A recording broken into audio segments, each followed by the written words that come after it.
It's a month today since the US-Israeli war on Iran began, and a new country has entered the conflict after the Iranian-backed Houthi rebels fired a missile towards Israel from Yemen.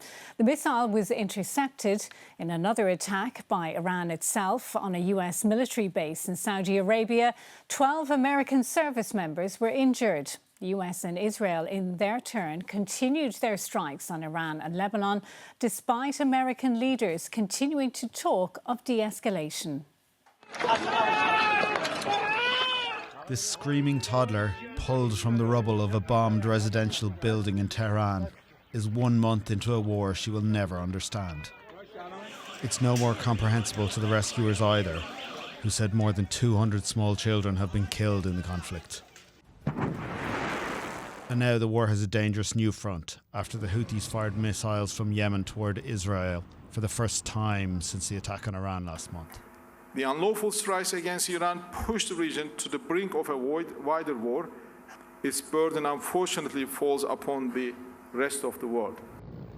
The Houthi missiles were intercepted, but the group previously brought Red Sea trade to a standstill. And with the Strait of Hormuz already closed, if the Houthis target cargo ships again, the results would be catastrophic for global trade.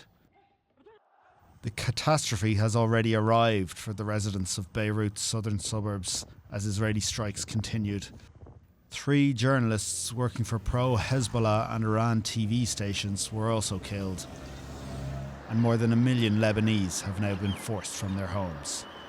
But Iran continues to strike back, causing injuries in cities across Israel, and 12 US service members were wounded in an attack on their airbase in Saudi Arabia. Vice President J.D. Vance is the latest American politician to play down the war, saying it would last just a little longer, after Secretary of State Marco Rubio said it would conclude within weeks, and Donald Trump's envoy Steve Witkoff said he believes talks with Iran will happen this week. But as the politicians speak of de-escalation, the evidence on the ground and in the skies suggests the very opposite. Fergal Gallagher, RTE News.